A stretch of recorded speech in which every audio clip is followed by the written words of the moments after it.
बन्द' मार नामा आबो बन्द'आथ' जोंबो मोनथियामोन आंहाथ' ओंखाम ओंख्रियाबो संफैबायमोन हटेलाव दा औ ओंखाम ओंख्रियाबो संबाय दा एसे लस जानाय जाहैबाय आरो आंहा उफाय गैया माथो खालामनो बयबो मानिथारबायबा मानिनांबाय आंबो बेनो हटेल होयोमोन आब'आ ना हटेल होयोनि बेसेबांसो लस जागोन दिनै ओरैनो संग्रोबाय होननानै माने फुंनिफ्रायनो बादा माबाखौ मोनथियोबालाय सङाबा मोनथियाखैमोन आरो मोनथियाखैमोन आङो ओमफ्राय आंहाथ' फुङावनो फैयोना फुङाव फैनानै संफैबाय दा एसे बिदिनो 1000-1500 थांगोन आरो जोंनाथ' बेदर सेरथाम सङो 900 थाखा बिदिनो माइरंफ्राबो आजिखालि दामजोब अरजाला माथो खालामनो मानिलायनांगौ जाहैबाय गावजों गाव बन्द'आथ' ओरैनो जेनेबा बन्द' होनानै मिडियाव होखाबाय नालाय दा गारि दखान बन्द'आनो जाबाय मानिलायबाय गारि सालायो नामा आदाबो गारियाथ' जों गारि ड्राइभार अबे लाइनाव खारो नोङो दा आङो जेनेबा सान्तिपुर टु क'क्राझार खारो विंगार सानसेनि खामायनाया बन्द' जासिगोन दिनै माथो होनबावनो जेनेबा बन्द' फोसावबाय लसआनो जाबाय जोंहा एसेबाबो थाइसे थाइनैबाबो हाबोमोन ओमफ्राय दा बन्द'नि थाखाय दिनै हानाय जाबाय आरो दखानखौबो जथेस्थ' बन्द' खालामनायखौ नुनो मोन्दों मा बुङो दखानाबो बिदिनो बन्द' होबाय नालाय दा दखानदारफ्रा मानिलायबाय दा मथा मथि बन्द'आनो बानायजोब्बाय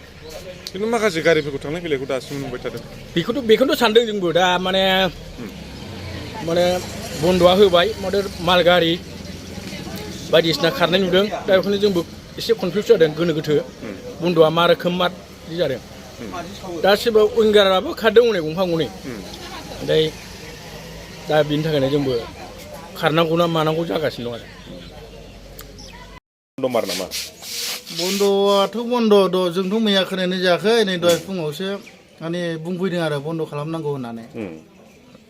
मा दखान आदाना दाथ' जों ओरैनो टायार दखान आरो बिदिनो पार्ट्स फानो एसे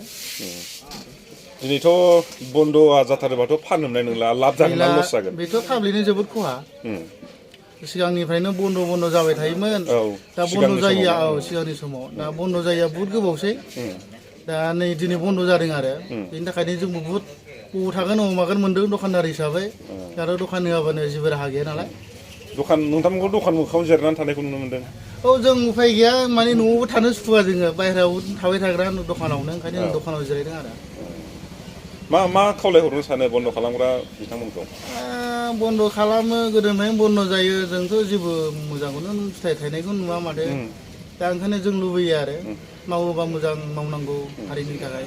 माबा मोनसे लाब बेनिफिट जानाय बायदि आरो खिन्थु पाब्लिकफ्रा बिनि गेजेरजोंनो बिराद खस्थ' मोन्दों खस्थ' मोनो दा हान्था मेला थांलाय फैलाय गासिबो बन्द' जानानै दङ आरो दखान जेबो गैया पाब्लिकफ्रा फैयो बिदि मैगं थाइगं लांनो ओरैनो गिदिंनानै थांफिनो आरो जोङो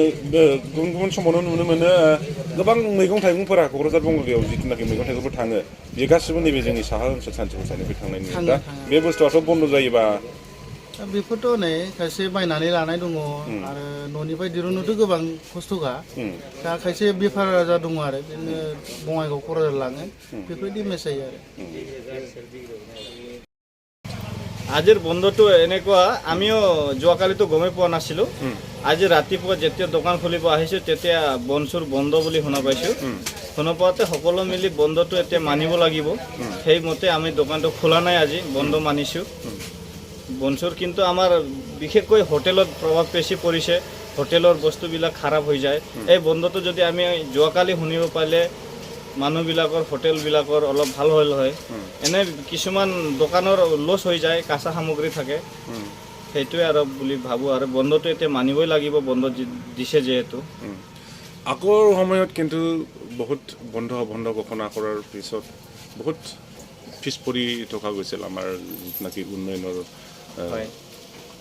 ফিল্ডত গ্ৰাউণ্ডত তো আকৌ যদি তেনেকুৱা বন্ধ হৈ থাকে তো বিজনেছ পাৰপাছত কেনেকৈ হ'ব বুলি ভাবে নহয় বন্ধ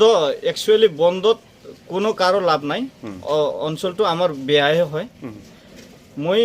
আজিৰ পৰা 10 বছৰ আগত মই ইউপি বিহাৰ উৰিষ্যা হায়দৰাবাদ মই ঘূৰিছোঁ বহুত ঠাইত ঘূৰিছোঁ দিল্লী তাত মই এদিনো বন্ধ পোৱা নাই বন্ধই নাই আমাৰ এই অঞ্চলত বেছি বন্ধ হয় বন্ধতনো চৰকাৰৰ কি লোকচান হ'ব পাব্লিকৰে লোকচান হ'ব আমাৰ BTC ৰাইজৰে লোকচান হ'ব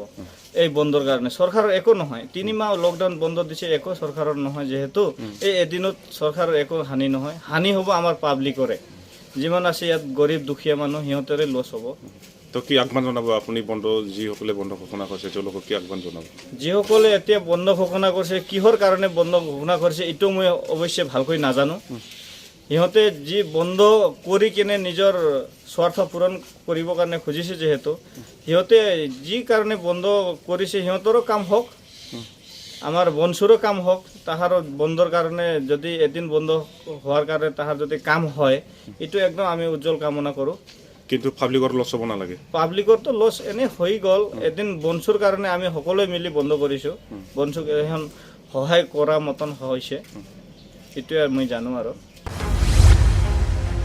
डिजिटेल बड' निउसनिफ्राय गासैखौबो खुलुमनाय आरो बरायनाय बावहरनाय जाबाय मदद आरो हेफाजाबनि नोजोरजों नोंथांमोननि सेराव दं डिजिटेल बड' निउस वेब पर्टेल सुखु दुखुनि समाव खैदां खैफोदनि समाव नोंथांमोननि राव जानानै ओंखारबोगोन डिजिटेल बड' निउस खौरां दैथायहरनो आरो जोंजों थोंजोङै फोनांजाबनो थाखाय जानबुं दं 6901559919 उदां आरो सैथो खौरां फोसावनायनि थांखिजों नोंथांमोननि सेराव दं डिजिटेल बड' निउस